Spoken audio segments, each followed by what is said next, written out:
달빛처럼 포근한 옛 이야기, 월명야담입니다. 오늘도 건강과 웃음이 늘 함께 하시길 바랍니다. 구독과 좋아요로 함께 해주시면 더 많은 이야기를 들려드릴 수 있습니다. 자, 이제 달빛 같은 이야기 속으로 함께 걸어가 보겠습니다.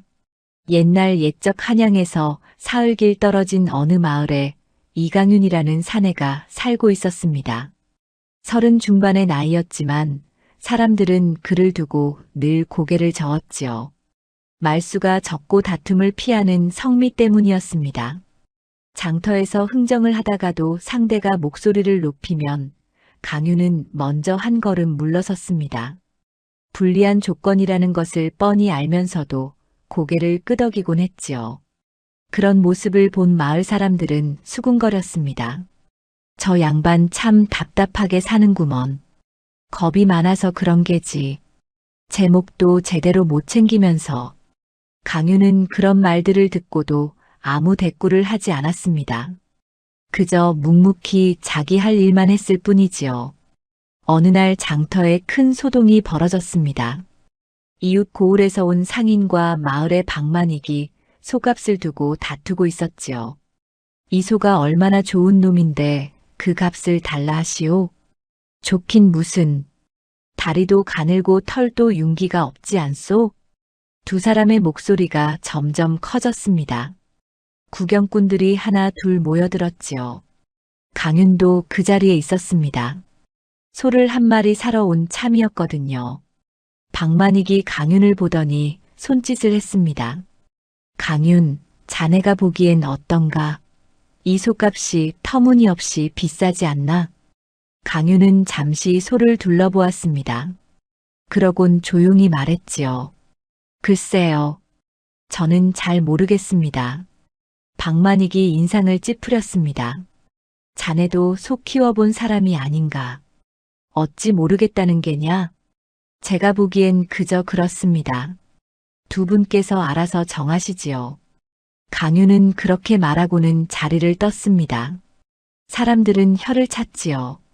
저렇게 소심하니 언제나 손해만 본다고 말입니다. 하지만 강윤의 아내 윤서연은 달랐습니다. 남편이 장터에서 돌아오자 물었지요. 오늘 장에서 무슨 일이 있었습니까? 별일 없었소.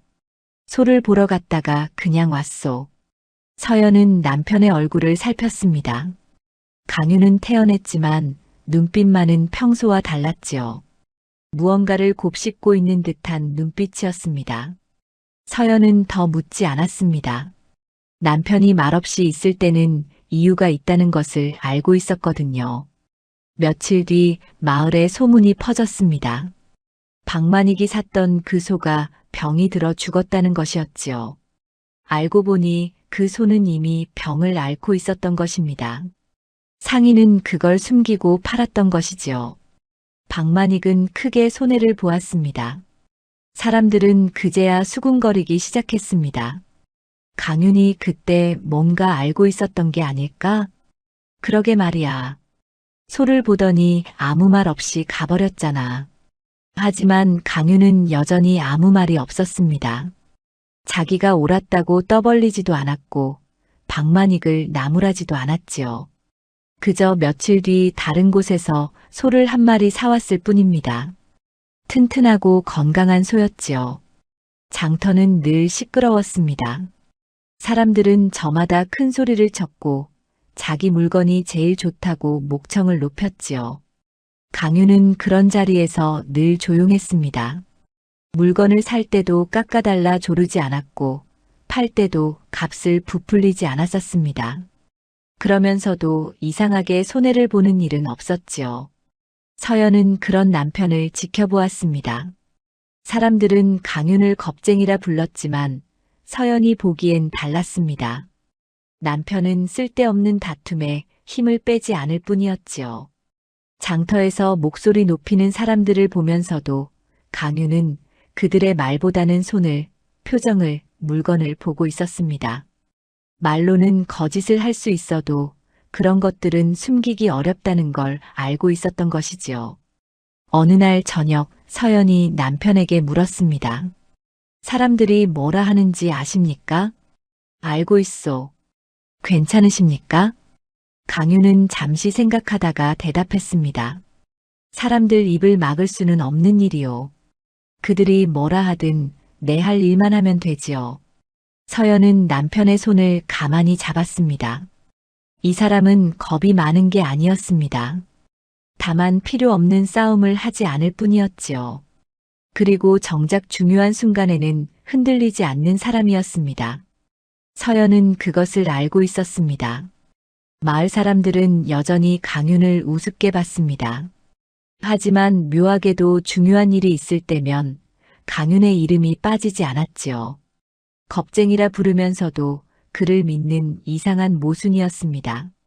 강윤은 그런 것들에 신경 쓰지 않았습니다. 그저 자기 길을 묵묵히 걸어갈 뿐이었지요. 해가 저물고 달이 뜨는 저녁이었습니다. 강윤은 마루에 앉아 먼 산을 바라보았습니다. 서연이 차를 내왔지요. 두 사람은 말없이 앉아 있었습니다. 편안한 침묵이었습니다. 강윤은 알고 있었습니다. 세상은 시끄럽지만 진짜 중요한 것은 조용한 곳에 있다는 것을 말입니다. 마을에서 가장 큰 목소리를 내는 사람은 박만익이었습니다. 그는 장사에 눈이 밝았고 사람을 부리는데도 능했지요. 마을의 큰 거래는 대부분 박만익의 손을 거쳐갔습니다. 그리고 그럴 때마다 강윤의 이름이 빠지지 않았습니다. 강윤, 자네가 이번 일을 맡아주게. 박만익이 말하면 강윤은 고개를 끄덕였습니다. 물어보지 않았지요. 무슨 일인지, 얼마를 받는지, 언제까지 해야 하는지 그저 알겠다고만 했습니다. 다른 사람들은 의아해했습니다. 저렇게 순한 양을 어디서 또 구하겠나. 그러게 말일세. 박만익이 참 편하게 부리는구먼. 하지만 박만익은 알고 있었습니다. 강윤에게 맡긴 일은 틀어지지 않는다는 것을 말입니다. 한 번은 이웃 고을까지 곡식을 실어 나르는 일이 있었습니다. 사흘 안에 도착해야 했고 비가 오면 곡식이 상할 수 있는 급한 일이었지요. 박만익은 강윤을 불렀습니다. 강윤, 이번 일은 좀 급하네. 자네가 해줄 수 있겠나? 해보겠습니다. 다른 사람들은 다 어렵다고 하던데 제가 해보겠습니다. 강윤은 그날 밤부터 수레를 준비했습니다. 바퀴를 점검하고 곡식을 단단히 묶었지요. 날씨를 살폈고 길을 따져보았습니다. 이틀 만에 강윤은 돌아왔습니다. 곡식은 온전히 전달되었고 약속한 값도 받아왔지요. 자네 덕분에 큰 거래를 성사시켰네. 박만익이 말했습니다. 하지만 강윤에게 돌아온 몫은 많지 않았지요. 박만익은 가장 적은 몫을 강윤에게 주었습니다. 다른 사람들은 수군거렸습니다. 강윤이 제일 힘든 일을 했는데 저것밖에 못 받나? 답답한 사람이야. 제 몫도 제대로 못 챙기니. 서연도 그 이야기를 들었습니다. 저녁에 남편에게 물었지요. 이번 일은 힘들었다고 들었습니다. 그런데 받으신 게 적다던데요. 그런가요? 억울하지 않으십니까? 강윤은 잠시 생각했습니다. 다음이 있으면 되지요. 서연은 더 묻지 않았습니다. 남편의 말뜻을 알 것 같았거든요. 강윤은 한 번의 이익보다 여러 번의 기회를 보고 있었던 것입니다. 날이 갈수록 박만익은 강윤을 더 자주 불렀습니다. 힘든 일일수록, 까다로운 일일수록 강윤의 이름을 불렀지요. 그리고 매번 가장 적은 몫을 주었습니다. 다른 상인들도 마찬가지였습니다. 강윤에게는 불리한 조건을 내밀었고 강윤은 별말 없이 받아들였지요. 강윤, 이번 일은 사흘 안에 끝내야 하네. 할 수 있겠나? 해보겠습니다. 다른 사람들은 닷새는 걸린다던데. 해보겠습니다. 그렇게 강윤은 일을 맡았고 약속한 날짜에 맞춰 끝냈습니다. 신기한 일이었지요. 누구도 그가 기한을 어긴 적이 없었습니다. 비가 와도 길이 막혀도 수레가 망가져도 강유는 어떻게든 일을 해냈습니다. 한 번은 마을 어르신 하나가 강윤에게 물었습니다. 강윤, 자네는 어째서 그리 손해를 보면서도 일을 하는가? 손해라고 생각하지 않습니다. 그럼 뭐라고 생각하나? 배우는 것이라 생각합니다. 어르신은 고개를 끄덕였습니다. 강윤의 말에는 욕심이 없었지요. 하지만 어리석음도 없었습니다. 그저 자기 길을 가고 있을 뿐이었습니다. 어느 날 큰 거래가 있었습니다. 한양에서 온 상단과 물품을 주고받는 일이었지요. 박만익을 비롯한 마을의 상인들이 모두 모였습니다. 의논 끝에 몇 사람을 뽑아 일을 나누기로 했습니다. 당연히 강윤의 이름도 올랐지요. 강윤은 길이 먼 곳을 맡게. 그게 제일 힘든 일 아닌가. 강윤이라면 해낼 걸세. 사람들은 강윤에게 가장 어려운 몫을 떠넘겼습니다. 그러면서도 그가 해낼 거라는 믿음은 있었지요. 묘한 일이었습니다. 겉으로는 우습게 보면서도 속으로는 믿고 있었던 것입니다. 강윤은 이번에도 말없이 일을 맡았습니다. 서연은 남편이 집을 나서기 전날 밤 짐을 꾸리는 것을 도왔습니다. 강윤은 꼼꼼했습니다. 하나하나 점검하고 빠진 것이 없는지 살폈지요. 이번에는 오래 걸리겠습니다. 강윤이 말했습니다. 조심히 다녀오십시오. 걱정 마시오. 그리 어려운 일은 아니오. 서연은 웃었습니다. 남편은 늘 그렇게 말했지요. 어려운 일도 어렵지 않다고, 힘든 일도 괜찮다고 말입니다. 하지만 서연은 알고 있었습니다.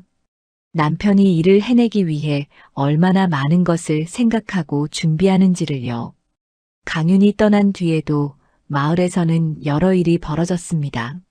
사람들은 저마다 자기 몫을 챙기느라 바빴지요. 박만익은 이번 거래로 큰 이익을 볼 생각에 들떠 있었습니다. 다른 상인들도 마찬가지였지요.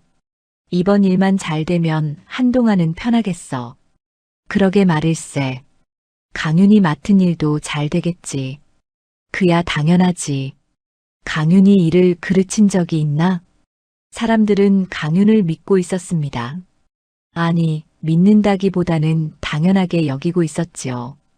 강윤이 맡은 일은 늘 잘 되었으니까요. 하지만 정작 강윤에게 돌아갈 몫에 대해서는 아무도 신경 쓰지 않았습니다. 그저 강윤은 그런 사람이라고 생각했을 뿐이지요. 해가 지고 달이 떴습니다. 서연은 혼자 저녁상을 받았습니다. 남편의 빈자리가 컸지만 외롭지는 않았습니다. 강윤은 지금쯤 어디선가 묵묵히 길을 가고 있을 것이었습니다. 쉬운 길이 아닐 텐데도 흔들림 없이 갈 것이었지요. 서연은 그것을 알고 있었습니다. 마을에는 늘 여러 거래가 동시에 굴러갔습니다. 곡식 장사, 포목 장사, 소와 말을 사고 파는 일까지 다양했지요. 사람들은 저마다 유리한 쪽을 골랐습니다.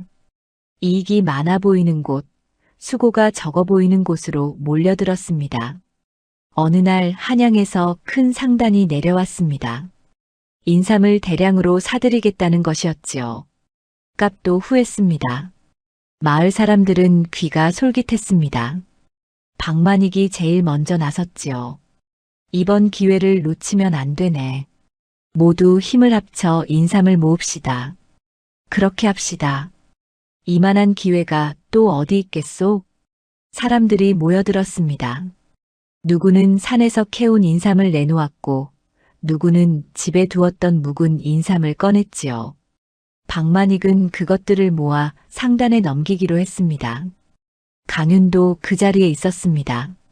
박만익이 물었지요. 강윤, 자네도 인삼이 있지 않나? 조금 있습니다. 그럼 함께하게. 이번에는 큰 돈을 벌 수 있네. 강윤은 잠시 생각했습니다. 그러고는 조용히 말했지요.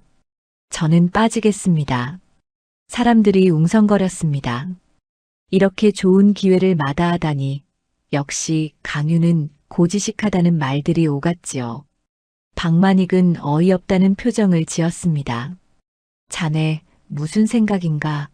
이런 기회가 또 오겠나? 제게는 맞지 않는 것 같습니다. 맞고 안 맞고가 어디 있나? 돈을 버는 게 중요하지. 강유는 더 이상 말하지 않았습니다. 그저 고개를 숙이고 자리를 떴지요. 사람들은 혀를 찼습니다. 저렇게 우직하니 평생 가난하게 살 거라고들 했습니다. 같은 시기에 다른 거래도 있었습니다. 이웃 고을에서 포목을 사들인다는 소식이었지요. 값은 인삼 거래만큼 좋지 않았지만 그래도 괜찮은 조건이었습니다. 몇몇 사람이 관심을 보였지만 대부분은 인삼 쪽에 쏠려 있었습니다. 포목 장사는 수고만 많고 이익은 적어. 그러게. 인삼 팔면 되는데 굳이 포목을 할 이유가 있나? 강유는 포목 거래 쪽을 선택했습니다. 조용히 천을 모았고 직접 수레에 실어 이웃 고을로 갔지요. 사람들은 고개를 저었습니다. 역시 강유는 눈치가 없다고 말했습니다. 며칠이 지났습니다. 인삼 거래는 순조롭게 진행되는 듯 보였습니다. 박만익은 들뜬 목소리로 말했지요. 이제 며칠만 있으면 상단에서 값을 치를게야. 그럼 우리 모두 큰 돈을 만지게 되는 거지. 잘 됐습니다. 박 영감 덕분입니다. 아니야. 우리 모두 함께한 일이지. 사람들은 기뻐했습니다. 하지만 강유는 그 자리에 없었지요. 포목을 팔러 이웃 고을에 가 있었습니다. 서연은 혼자 집을 지켰습니다. 이웃들이 와서 말했지요. 부인, 이번에 큰 거래가 성사된다던데 강유는 왜 빠졌소? 저도 잘 모르겠습니다. 아깝지 않소? 모두 큰 돈을 벌 텐데. 서연은 웃으며 대답했습니다. 저희 남편이 생각이 있겠지요. 이웃들은 이해할 수 없다는 표정으로 돌아갔습니다. 하지만 서연은 편안했습니다. 남편이 무엇을 보고 있는지 알 것 같았거든요. 강유는 포목을 팔고 돌아왔습니다. 큰 돈은 아니었지만 약속한 값을 받았고 거래도 깔끔했지요. 집에 돌아온 강윤에게 서연이 물었습니다. 일은 잘 되었습니까? 그럭저럭 되었소.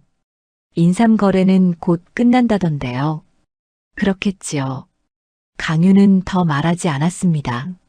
그저 평소처럼 저녁을 먹고 평소처럼 마루에 앉아 별을 바라보았지요.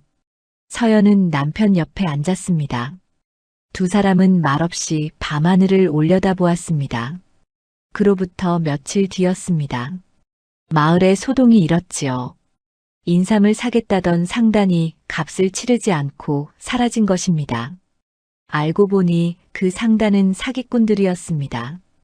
여러 마을을 돌며 물건을 받아가고는 돈을 주지 않고 달아나는 수법이었지요.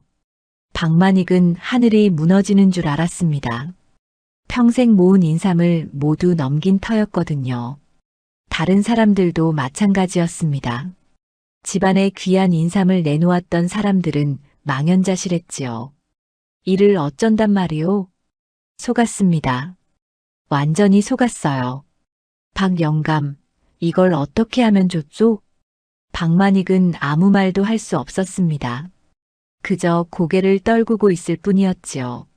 사람들은 한탄했습니다. 그러다 문득 누군가가 말했습니다. 그나저나 강유는 빠져 있었지? 맞아. 강유는 처음부터 안 했어. 어떻게 알았을까? 사람들은 수군거리기 시작했습니다. 강윤이 뭔가를 알고 있었던 게 아니냐는 것이었지요. 하지만 강유는 여전히 아무 말이 없었습니다. 그저 평소처럼 자기 일을 할 뿐이었습니다. 어느 날 박만익이 강윤을 찾아왔습니다. 초췌한 얼굴이었지요. 강윤, 자네는 어떻게 알았나? 무엇을 말씀하십니까? 그 상단이 사기꾼인 줄 알았던 거 아닌가? 강윤은 고개를 저었습니다. 알지 못했습니다. 다만 마음이 내키지 않았을 뿐입니다. 마음이 내키지 않았다고? 예. 그래서 빠진 것뿐입니다. 박만익은 한참을 강윤을 바라보았습니다. 그러고는 한숨을 쉬며 돌아갔지요. 강윤의 말이 진심인지 아닌지 알 수 없었지만 결과적으로 강윤은 화를 피한 것이었습니다. 서연은 남편에게 물었습니다. 정말 몰랐습니까? 강윤은 잠시 생각하다가 대답했습니다. 확실히 알지는 못했소. 하지만 뭔가 어긋나 보였소. 그래서 빠진 것이요. 어긋나 보였다는 게 무엇입니까? 말로 설명하기는 어렵소. 그저 느낌이었소. 서연은 고개를 끄덕였습니다. 남편은 말하지 않았지만 무언가를 보고 있었던 것입니다. 사람들이 욕심에 눈이 멀어 놓친 것을 강윤은 보았던 것이지요. 그리고 조용히 한 걸음 물러섰던 것입니다. 인삼사기 사건이 있은 뒤 한 달쯤 지났습니다. 마을 사람들은 여전히 그 일로 마음이 무거웠지요. 하지만 살아가야 했습니다. 잃은 것을 한탄만 하고 있을 수는 없었으니까요. 그러던 차에 새로운 거래 이야기가 들려왔습니다. 평안도에서 온 상인이 목재를 대량으로 사들이겠다는 것이었습니다. 한양에 큰 저택을 짓는데 좋은 나무가 필요하다고 했지요. 값도 괜찮았고 이번에는 계약서까지 쓰겠다고 했습니다. 박만익은 신중했습니다. 지난번 일이 있었으니 조심스러울 수밖에 없었지요.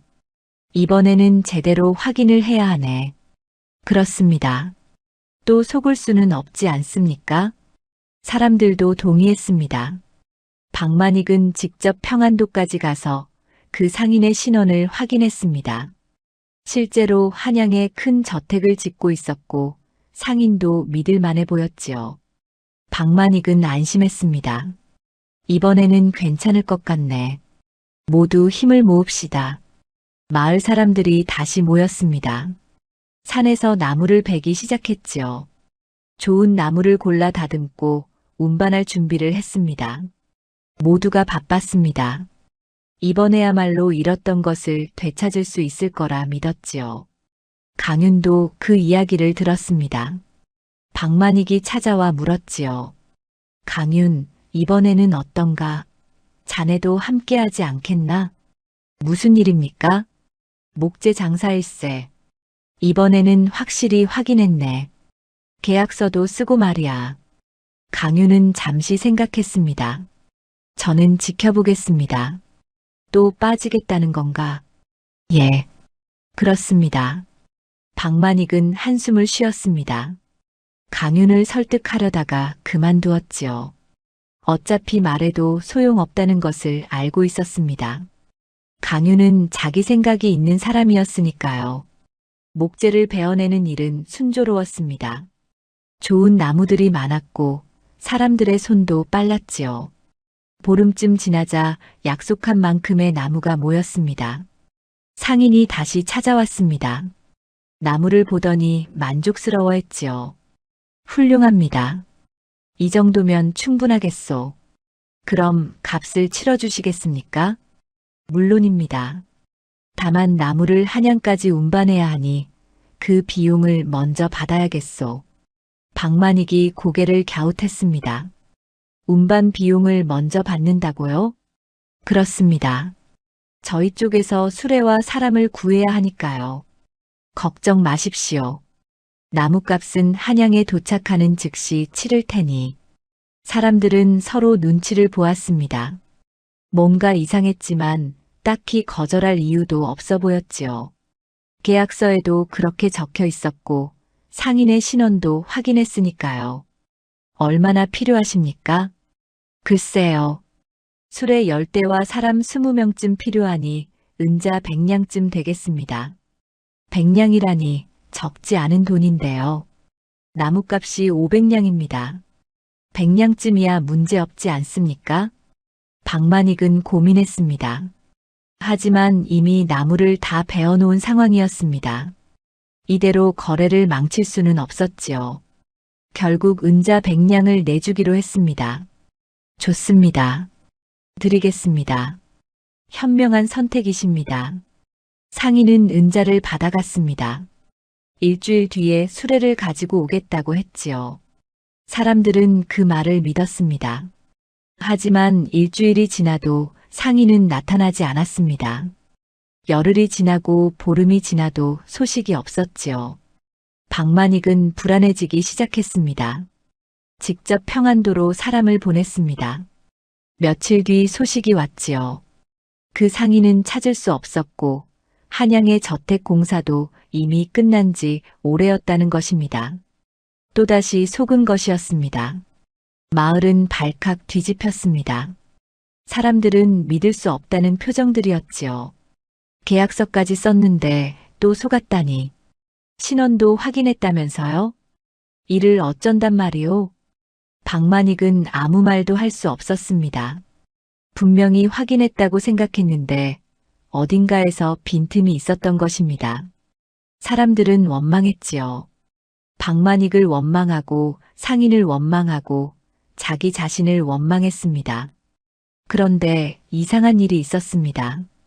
같은 시기에 다른 거래들도 문제가 생기기 시작한 것입니다. 포목을 팔기로 했던 거래는 값을 깎이게 되었고 곡식 거래는 약속한 날짜가 미뤄졌습니다. 작은 문제들이었지만 겹치니 큰 손해였지요. 어찌 일이 꼬이는 게냐? 글쎄 말입니다. 하나같이 다 문제네요. 사람들은 답답해했습니다. 뭔가 잘못 돌아가고 있었지만 어디서부터 잘못된 것인지 알 수 없었지요. 그러다 누군가가 말했습니다. 그런데 강유는 이번에도 안 했지? 맞아. 강유는 처음부터 빠져 있었어. 목재 거래뿐만 아니라 다른 것들도 안 했던 것 같은데. 사람들은 강윤이 빠진 일들을 떠올렸습니다. 신기하게도 강윤이 손을 대지 않은 일들만 문제가 생긴 것이었습니다. 강윤이 참여했던 거래들은 비록 이익이 적었어도 문제없이 끝났지요. 강윤이 뭔가 보는 눈이 있는 게 아닐까? 그럴 수도 있겠어. 2번이나 화를 피했잖아. 아니면 그냥 운이 좋은 걸까? 사람들의 시선이 조금씩 바뀌기 시작했습니다. 겉으로는 둔해 보였던 강윤이 어쩌면 가장 똑똑한 사람일지도 모른다는 생각이 들었지요. 하지만 여전히 확신할 수는 없었습니다. 서연은 남편에게 물었습니다. 사람들이 수군거린다던데요. 그렇겠지요. 당신이 뭔가 알고 있다고들 합니다. 강윤은 고개를 저었습니다. 저는 아는 게 없소. 다만 조심스러울 뿐이요. 조심스럽다는 게 무엇입니까? 서두르지 않는다는 것이요. 모두가 달려갈 때 한 발짝 물러서서 보는 것이지요. 서연은 남편의 말을 곱씹었습니다. 강윤은 앞서가지 않았습니다. 하지만 뒤처지지도 않았지요. 그저 자기 속도로 걸어갈 뿐이었습니다. 그것이 강윤의 방식이었습니다. 마을의 불안이 깊어갔습니다. 목재 사기로 은자 100냥을 잃었고 다른 거래들도 꼬이면서 사람들의 마음은 무거웠지요. 밤마다 한숨소리가 들렸고 낮에는 서로를 의심하는 눈빛들이 오갔습니다. 누군가는 박만익을 원망했고 누군가는 자기 운을 탓했습니다. 강윤은 여전히 조용했습니다. 아침이면 밭으로 나가 일을 했고 저녁이면 집으로 돌아왔지요. 달라진 것이 없었습니다. 서연은 그런 남편을 지켜보았습니다. 다른 사람들이 흔들릴 때 강윤만은 흔들리지 않았지요. 어느 날 저녁이었습니다. 강윤이 마루에 앉아 먼 산을 바라보고 있었습니다. 서연이 차를 내왔지요. 두 사람은 말없이 앉아 있었습니다. 한참 뒤에 서연이 입을 열었습니다. 마을이 어수선합니다. 그렇죠. 사람들이 길을 잃은 것 같습니다. 강윤은 고개를 끄덕였습니다. 서연의 말이 맞았지요. 사람들은 무엇을 해야 할지 몰라 헤매고 있었습니다.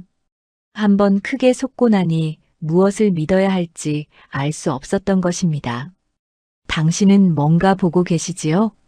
서연이 물었습니다. 강윤은 잠시 생각했습니다. 아내는 언제나 자기를 이해하는 사람이었지요. 숨길 필요가 없었습니다. 보고 있소. 무엇을 보십니까? 흐름을 보고 있소. 일이 어디로 가는지, 어디서 꼬이는지. 서연은 차를 한 모금 마셨습니다. 남편의 말을 곱씹었지요. 강유는 겉으로 드러나는 것만 보지 않았습니다. 그 안의 흐름을 보았습니다. 사람들의 욕심, 조급함, 두려움까지 읽어냈지요. 그럼 지금은 어떻습니까? 아직 때가 아니오. 때가 아니라니요? 더 흔들려야 하오. 바닥까지 가봐야 비로소 깨닫게 되는 것들이 있어. 서연은 남편을 바라보았습니다. 강윤의 눈빛은 깊었습니다. 냉정해 보이기도 했지만 따뜻함도 있었지요. 그는 사람들이 고통받는 것을 방관하는 게 아니었습니다. 다만 진짜 도움이 필요한 순간을 기다리고 있었던 것입니다. 언제쯤 그때가 올까요? 곧 올 것이요. 강윤의 말대로였습니다. 며칠 뒤 마을에 또 다른 문제가 터졌습니다. 곡식 거래가 완전히 어긋난 것이지요. 약속했던 상인이 값을 절반만 주고 사라졌습니다. 사람들은 망연자실했습니다. 이제 어떻게 합니까? 아이들 먹일 쌀도 없는데 이러다 겨울을 못 넘기겠어요. 절박함이 마을을 덮었습니다. 박만익도 어찌할 바를 몰랐지요. 지난 2번의 사기로 신뢰를 잃은 터였습니다. 이제는 누구도 그의 말을 쉽게 믿지 않았습니다. 박영감, 이번에는 어찌할 생각이요? 저도 모르겠습니다. 머리가 하얗게 되었소. 그럼 우리는 어떻게 합니까? 그냥 이대로 있자는 겁니까? 사람들의 목소리가 높아졌습니다. 불안과 분노가 섞여 있었지요. 박만익은 고개를 숙였습니다. 아무 말도 할 수 없었습니다. 그날 밤 서연이 남편에게 말했습니다. 이제는 보셔야 할 것 같습니다. 강윤이 고개를 들었습니다. 아내의 목소리는 조용했지만 단호했지요. 무엇을 말하는 것이오? 사람들이 바닥에 닿았습니다. 더 이상은 견디기 어려울 것 같습니다. 강윤은 창밖을 바라보았습니다. 달빛이 고요했습니다. 서연의 말이 맞았지요. 사람들은 이제 바닥까지 내려갔습니다. 더 떨어질 곳이 없었습니다. 그렇죠. 이제는 때가 된 것 같소. 무엇을 하실 겁니까? 아직은 모르겠소. 하지만 귀를 열고 눈을 열어야 할 때요. 다음 날 아침 강유는 평소보다 일찍 일어났습니다. 마을 어귀로 나갔지요. 사람들이 하나 둘 모여들고 있었습니다. 박만익도 거기 있었습니다. 모두들 어두운 얼굴이었지요. 이제 어찌하면 좋겠소? 한 사람이 물었습니다. 아무도 대답하지 않았습니다. 강유는 그 자리에 조용히 서 있었습니다. 말하지 않았습니다. 다만 귀를 열고 사람들의 이야기를 들었지요. 곡식이 없으니 씨앗도 구할 수 없소. 빚만 늘어가고 있소. 믿을 수 있는 상인을 어디서 찾습니까? 하나하나 쏟아지는 말들이었습니다. 강유는 그것들을 모두 들었습니다. 사람들의 목소리에서 절박함을, 두려움을, 그리고 희망을 찾는 몸부림을 느꼈지요. 박만익이 강윤을 보았습니다. 두 사람의 눈이 마주쳤습니다. 박만익은 알고 있었습니다. 강윤이 뭔가를 보고 있다는 것을요. 하지만 물을 수 없었습니다. 자존심도 있었고 강윤이 과연 답을 가지고 있을지도 확신할 수 없었지요. 강윤은 여전히 말이 없었습니다. 그저 듣고 있을 뿐이었습니다. 서연의 말대로 때는 왔지만 아직 입을 열 순간은 아니었지요. 사람들이 진짜로 들을 준비가 되어야 했습니다. 귀만이 아니라 마음으로 들을 준비가 되어야 했습니다. 해가 중천에 떴습니다. 사람들은 여전히 모여 있었습니다. 누군가 한숨을 쉬었고 누군가는 땅만 내려다보았지요. 강유는 그 모습을 지켜보았습니다. 조급하지 않았습니다. 물러서지도 않았습니다. 그저 거기 있었습니다. 서연은 집에서 남편을 기다렸습니다. 오늘 남편이 무엇을 할지 알 수 없었지만 분명한 것은 있었습니다. 강유는 움직이기 시작했다는 것입니다. 오랫동안 지켜보고 기다렸던 사람이 이제 한 걸음을 내디디려 하고 있었지요. 바람이 불었습니다. 마을 어귀의 나무들이 흔들렸습니다. 강유는 그 바람을 맞으며 서 있었습니다. 사람들 사이에서 하지만 사람들과는 다른 곳을 바라보며 서 있었습니다. 그의 침묵은 무거웠지만 동시에 깊었습니다. 곧 그 침묵이 깨질 것입니다. 사흘째 되는 날이었습니다. 마을 사람들은 다시 모였습니다. 어쩔 수 없었지요. 혼자서는 해결할 수 없는 일들이었으니까요. 방만익의 집 마당에 20명 남짓 모여 앉았습니다. 얼굴들은 여전히 어두웠습니다. 이대로는 안 되겠소. 무언가 방법을 찾아야 하오. 방만익이 먼저 입을 열었습니다. 사람들은 고개를 끄덕였지만 아무도 답을 내놓지 못했지요. 한참 침묵이 흘렀습니다. 그때 한 사람이 말했습니다. 다른 고을에서 곡식을 빌려올 수는 없겠소? 누가 우리를 믿고 빌려주겠소? 우리도 2번이나 속았는데. 또 다른 사람이 말했습니다. 그럼 한양으로 가서 관가에 호소하는 건 어떻소? 관가에서 우리 같은 백성일에 신경이나 쓰겠소? 그저 세금이나 더 걷어갈 게 뻔하오. 말들이 오갔지만 제자리를 맴돌 뿐이었습니다. 모두가 자기 생각을 이야기했지만 서로 엇갈렸지요. 누구 하나 같은 방향을 보고 있지 않았습니다. 강유는 그 자리 한쪽에 조용히 앉아 있었습니다. 말하지 않았습니다. 다만 사람들의 말을 하나하나 듣고 있었지요. 누가 무엇을 걱정하는지, 누가 무엇을 원하는지 귀 기울였습니다. 씨앗이 없으면 내년 농사를 어찌 짓겠소? 빚부터 갚아야 하지 않겠소? 안 그러면 집까지 빼앗길 판이요. 상인들을 다시 믿을 수가 있소? 또 속으면 어쩔 겁니까? 말들은 계속 쏟아졌습니다. 그런데 이상한 일이었습니다. 모두가 다른 이야기를 하는 것 같았지만 강윤의 귀에는 하나로 들렸습니다. 씨앗, 빚, 신뢰. 겉으로는 다른 것들 같았지만 뿌리는 같았지요. 한 사람이 답답해하며 말했습니다. 이러다 해가 다 지겠소. 대체 무엇부터 해야 하는 겁니까? 그때였습니다. 강윤이 조용히 입을 열었습니다. 씨앗이 필요하다고 하셨지요. 사람들이 강윤을 돌아보았습니다. 평소에 말이 없던 강윤이 입을 연 것은 이례적인 일이었지요. 그렇죠. 씨앗이 없소. 그리고 빚을 갚아야 한다고 하셨습니다. 맞소. 빚에 짓눌려 있소. 또 상인을 믿을 수 없다고도 하셨지요. 당연하지 않소? 2번이나 속았는데. 강유는 고개를 끄덕였습니다. 그러고는 천천히 말을 이었지요. 그렇다면 3가지가 아니라 하나입니다. 사람들이 어리둥절한 표정을 지었습니다. 방만익이 물었지요. 하나라니 무슨 뜻이오? 씨앗이 없는 것도 빚이 있는 것도 상인을 못 믿는 것도 모두 같은 문제에서 나온 것입니다. 같은 문제라니? 강유는 잠시 생각을 가다듬었습니다. 그러고는 말했지요.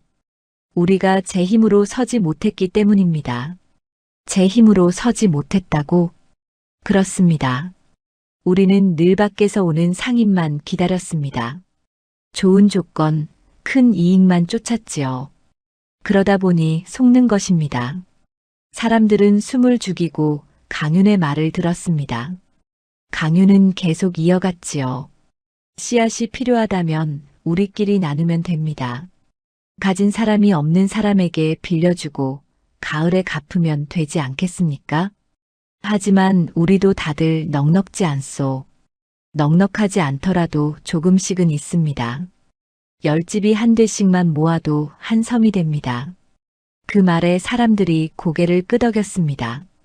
강윤이 다시 말했지요. 빚은 어떻습니까? 갚아야 할 사람이 다 다릅니다. 하지만 함께 가서 말하면 달라집니다. 한 사람씩 찾아가 쪼들리는 것보다 함께 가서 조금씩 나눠 갚겠다 하면 체주들도 들어줄 것입니다. 그게 될까요? 안 되면 어떻습니까? 지금보다 나쁠 것은 없지 않습니까? 박만익이 끼어들었습니다. 그렇다 쳐도 상인 문제는 어찌합니까? 다시 속을 수도 있지 않소? 강유는 잠시 침묵했습니다. 그러고는 조용히 말했지요. 상인을 믿지 말자는 것이 아닙니다. 다만 급하게 덤비지 말자는 것입니다. 급하게 덤비지 말라니? 좋은 조건이 온다고 다들 달려들었습니다. 제대로 보지도 않고 말입니다. 그러니 속는 것이지요. 사람들은 숨을 죽였습니다. 강윤의 말이 뼈 아팠지만 부정할 수 없었습니다. 그럼 어찌해야 합니까? 천천히 보고 조금씩 해야 합니다. 작은 거래부터 시작해서 믿을 만한 상인을 가려내야 합니다. 한 번에 큰 이익을 바라지 말고 여러 번에 걸쳐 작은 이익을 쌓아가야 합니다. 강윤의 말은 단순했습니다. 하지만 명쾌했지요. 사람들은 저마다 다른 이야기를 하고 있었지만 강윤은 그것들을 하나로 꿰었습니다. 흩어진 말들을 모아 하나의 길을 보여준 것입니다. 한 사람이 물었습니다. 그렇다면 강윤, 자네는 왜 지금까지 말이 없었소? 말해봐야 들리지 않았을 것입니다. 무슨 뜻이오? 사람들이 바닥에 닿기 전에는 들을 수 없습니다. 고통이 깊어야 비로소 귀가 열리는 법입니다. 그 말에 사람들은 숙연해졌습니다. 강윤의 말이 옳았습니다. 만약 처음부터 이런 말을 했다면 아무도 듣지 않았을 것입니다. 겁쟁이의 소심한 말이라며 비웃었을 것이지요. 박만익이 천천히 고개를 끄덕였습니다. 강윤, 자네 말이 맞소. 우리가 너무 조급했소. 조급한 것이 잘못은 아닙니다. 다만 조급할 때일수록 천천히 가야 합니다. 강윤의 목소리는 여전히 조용했습니다. 하지만 그 말에는 힘이 있었지요. 사람들은 비로소 깨달았습니다. 강윤이 겁쟁이가 아니었다는 것을, 오히려 가장 멀리 보는 사람이었다는 것을 말입니다. 해가 기울었습니다. 사람들은 하나 둘자리에서 일어났습니다. 얼굴들이 조금 밝아져 있었지요. 아직 문제가 해결된 것은 아니었지만 적어도 방향은 보이기 시작했습니다. 강윤이 그 방향을 가리켜 준 것입니다. 강윤의 말이 있은 뒤 마을은 조금씩 움직이기 시작했습니다. 사람들은 저마다 가진 씨앗을 조금씩 내놓았습니다. 많지는 않았지만 모인이 제법 되었지요. 빚 문제도 함께 체주들을 찾아가 사정을 했습니다. 혼자 갔을 때와는 달리 여럿이 가니 체주들도 들어주었습니다. 박만익은 그런 모습을 지켜보았습니다. 마음이 복잡했지요. 자기가 앞장서서 이끌었던 일들은 번번이 실패했는데 강윤이 조용히 한 말은 사람들을 움직이게 했습니다. 인정하기 어려웠지만 부정할 수도 없었습니다. 강윤. 어느 날 저녁 박만익이 강윤을 찾아왔습니다. 강윤은 마루에 앉아 있었지요. 무슨 일이십니까? 자네에게 물어볼 것이 있네. 말씀하십시오. 박만익은 잠시 망설였습니다. 그러고는 입을 열었지요. 자네는 처음부터 알고 있었나? 인삼거래도 목재거래도 잘못될 거라는 걸. 강윤은 고개를 저었습니다. 확실히 알지는 못했습니다. 그럼 어찌 피할 수 있었나? 피한 것이 아닙니다. 다만 서두르지 않았을 뿐입니다. 박만익은 한숨을 쉬었습니다. 강윤의 말은 언제나 단순했지만 깊었습니다. 나는 늘 앞서가려 했네. 큰 이익을 먼저 차지하려 했지. 그게 잘못이었나? 잘못이라기보다는 때를 보지 못한 것입니다. 때를 보지 못했다니? 강윤은 잠시 생각했습니다. 그러고는 조용히 말했지요. 물은 높은 곳에서 낮은 곳으로 흐릅니다. 그것이 자연의 이치입니다. 사람의 일도 마찬가지입니다. 억지로 거스르면 무너지는 법입니다. 박만익은 강윤의 말을 곱씹었습니다. 자기는 늘 물을 거슬러 올라가려 했던 것입니다. 빨리, 많이, 크게. 그러다 보니 흐름을 보지 못했지요. 그럼 이제 나는 어찌해야 하나? 더 이상 계산하지 마십시오. 계산하지 말라니 무슨 뜻인가? 지금까지는 얼마를 벌 것인지만 계산했습니다. 이제는 무엇이 옳은지를 보셔야 합니다. 박만익은 아무 말도 하지 못했습니다. 강윤의 말이 가슴에 박혔지요. 그는 평생 이익만 따져왔습니다. 옳고 그름은 뒤로 미뤘습니다. 그것이 장사꾼의 길이라 여겼지요. 하지만 그 길은 결국 막다른 곳으로 이어졌습니다. 며칠 뒤 또 다른 일이 벌어졌습니다. 개성에서 상인 하나가 찾아온 것입니다. 비단을 팔겠다는 것이었지요. 값도 싸고 물건도 좋아 보였습니다. 사람들이 솔깃해했습니다. 이번에는 어떻습니까? 해볼 만하지 않겠소? 누군가 물었습니다. 박만익은 망설였지요. 예전 같았으면 바로 덤볐을 것입니다. 하지만 이제는 달랐습니다. 강윤, 자네 생각은 어떤가? 박만익이 물었습니다. 사람들이 강윤을 돌아보았지요. 강윤은 상인을 찬찬히 살폈습니다. 옷차림, 말투, 눈빛까지 놓치지 않았습니다. 조금 기다려보는 게 어떻겠습니까? 기다리라니, 다른 마을에서 먼저 사가면 어쩌나. 그럼 인연이 아닌 것입니다. 강윤의 말은 담담했습니다. 박만익은 고민했지요. 하지만 이번에는 강윤의 말을 따르기로 했습니다. 지난 2번의 일이 뼈 아팠으니까요. 알겠네. 조금 더 알아보고 결정하겠소. 상인은 아쉬워했지만 어쩔 수 없었습니다. 며칠 뒤 소식이 들려왔습니다. 그 상인이 이웃 고을에서 사기를 치고 잡혔다는 것이었지요. 비단이라던 것은 값싼 천에 물을 들인 것이었습니다. 사람들은 식은땀을 흘렸습니다.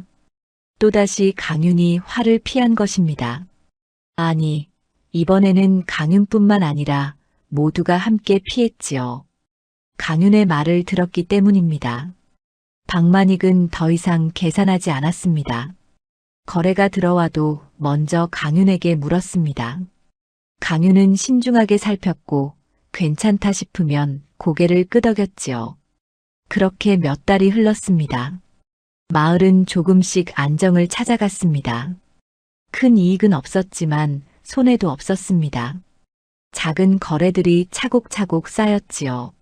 사람들은 깨달았습니다. 한 번에 크게 버는 것보다 꾸준히 조금씩 버는 것이 낫다는 것을 말입니다. 어느 날 박만익이 사람들 앞에서 말했습니다. 여러분, 그동안 제가 욕심을 부렸습니다. 큰 이익만 쫓다가 모두를 어렵게 했습니다. 사람들은 숨을 죽였습니다. 박만익이 이렇게 고개를 숙이는 모습은 처음이었지요. 앞으로는 강윤의 말을 따르겠습니다. 제가 앞장서지 않겠습니다. 그 말에 강윤이 고개를 저었습니다. 앞장서지 않는 것이 아니라 함께 가는 것입니다. 함께 간다니? 예. 혼자 앞서가는 것도 혼자 뒤처지는 것도 좋지 않습니다. 함께 걸어가야 합니다. 박만익은 강윤을 바라보았습니다. 이 사람은 처음부터 그렇게 살아왔던 것입니다. 앞서지도 뒤처지지도 않고 다만 함께 걷는 길을 택했던 것이지요. 사람들은 더 이상 강윤을 겁쟁이라 부르지 않았습니다. 오히려 가장 믿을 만한 사람으로 여겼지요.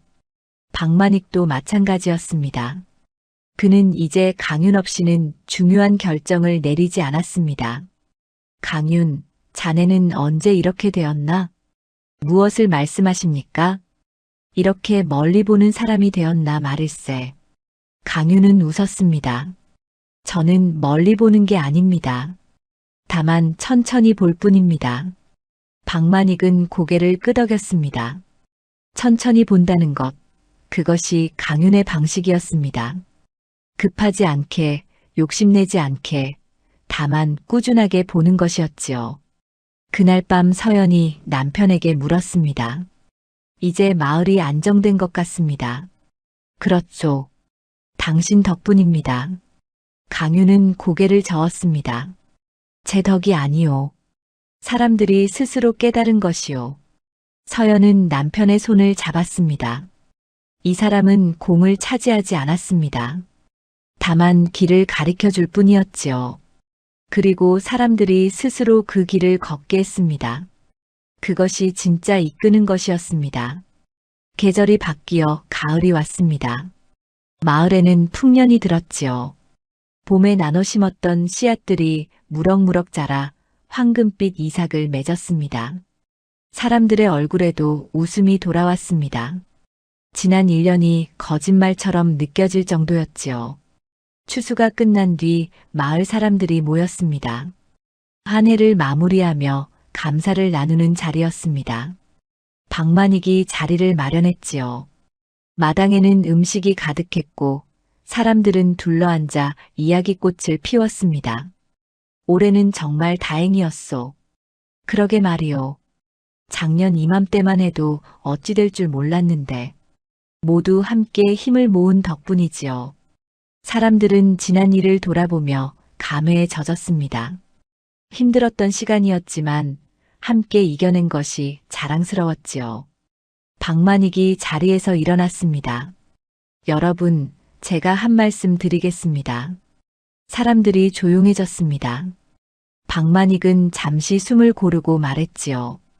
올해 우리가 이렇게 무사히 지낼 수 있었던 것은 한 사람 덕분입니다.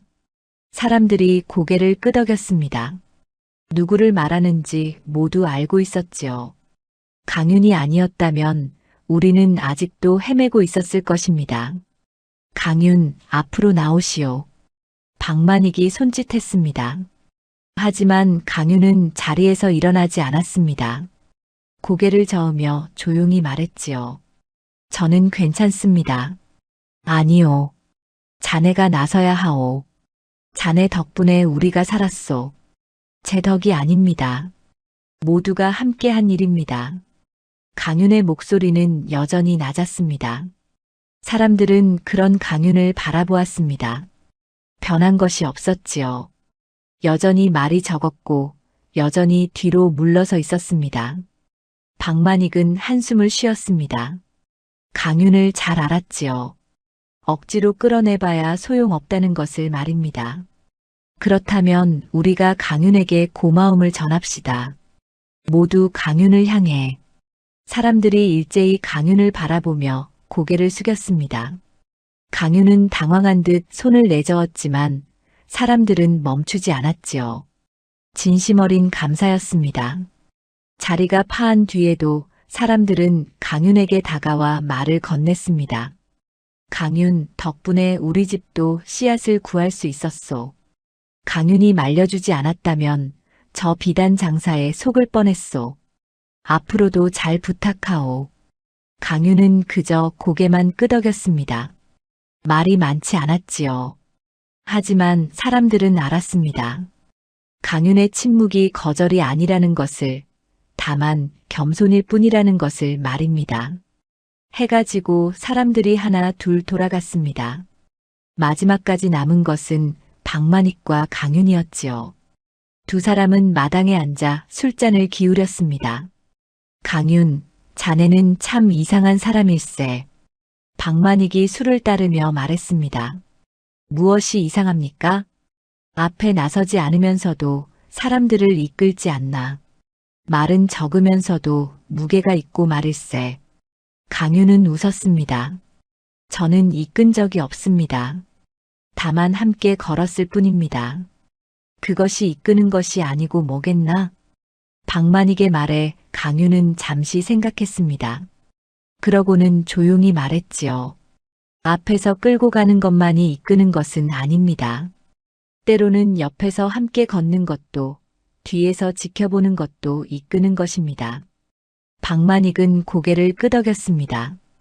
강윤의 말이 가슴에 와닿았지요. 자기는 평생 앞에서만 끌려고 했습니다. 그러다 보니 뒤를 돌아보지 못했고 결국 혼자 앞서 나가다 넘어졌습니다. 자네를 보면서 많이 배웠네. 저야말로 배웠습니다. 내게서 뭘 배웠다는 건가? 어찌하면 안 되는지를 배웠습니다. 강윤의 말에 박만익은 쓴웃음을 지었습니다. 하지만 화나지 않았지요. 강윤의 말은 언제나 솔직했고 그 솔직함이 때로는 약이 되었습니다. 그래, 내가 좋은 반면교사가 되었구먼. 그런 뜻은 아닙니다. 알고 있네. 농담일세. 두 사람은 한참을 말없이 술을 마셨습니다. 달빛이 고요했습니다. 마을은 평화로웠지요. 한 해 전만 해도 불안과 두려움으로 가득했던 마을이 이제는 안정을 찾았습니다. 강윤, 자네는 앞으로 무엇을 할 생각인가? 지금처럼 살겠습니다. 지금처럼이라니? 밭을 갈고 집을 돌보고 가끔 사람들과 이야기를 나누겠습니다. 박만익은 고개를 저었습니다. 자네 같은 사람이 그저 밭이나 갈면 아깝지 않나? 아깝지 않습니다. 밭을 가는 것도 좋은 일입니다. 강윤의 대답은 단순했습니다. 하지만 그 안에는 만족이 있었지요. 강윤은 큰 것을 바라지 않았습니다. 다만 주어진 자리에서 최선을 다할 뿐이었습니다. 다음 날 아침 강윤은 평소처럼 밭으로 나갔습니다. 사람들이 지나가며 인사를 건넸지요. 강윤, 안녕하시오? 편안히 주무셨습니까? 강윤은 그때마다 고개를 숙여 답했습니다. 예전과 달라진 것이 있다면 사람들의 눈빛이었습니다. 더 이상 강윤을 우습게 보지 않았지요. 오히려 존중하는 눈빛이었습니다. 서연은 남편이 일하는 모습을 지켜보았습니다. 사람들의 칭송도 박만익의 감사도 남편을 변하게 하지 못했습니다. 강윤은 여전히 강윤이었지요. 묵묵히 자기 일을 하는 사람이었습니다. 당신은 참 대단한 사람입니다. 서연이 말했습니다. 강윤은 고개를 들어 아내를 바라보았지요. 무엇이 대단합니까? 높은 자리에 올라도 흔들리지 않는 것이 대단합니다. 저는 높은 자리에 오른 적이 없소. 아닙니다. 사람들 마음속에서는 이미 높은 자리에 계십니다. 강윤은 웃었습니다. 아내의 말이 과하다 생각했지만 부정하지는 않았지요. 다만 그것이 자기 것이 아니라는 것을 알고 있었습니다. 사람들 마음은 변하기 쉬운 것이요. 오늘은 높여도 내일은 낮출 수 있소. 그래도 당신은 변하지 않을 것입니다. 그렇죠. 저는 변하지 않을 것이요. 강윤의 말은 약속이었습니다. 사람들이 뭐라 하든 세상이 어떻게 변하든 자기 길을 걸어가겠다는 약속이었지요. 해가 중천에 떴습니다. 마을은 고요했습니다.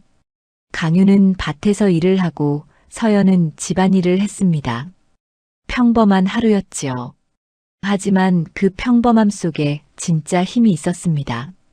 흔들리지 않는 힘, 변하지 않는 힘이었습니다. 이 사내는 한 번도 판을 흔든 적이 없었습니다. 한 번도 앞장서서 끌고 간 적이 없었지요. 하지만 가장 중요한 순간에 가장 필요한 말을 했습니다. 그리고 사람들은 그 말을 따랐습니다. 강윤은 휘말리지 않았습니다. 다만 조용히 자기 자리를 지켰을 뿐이었습니다.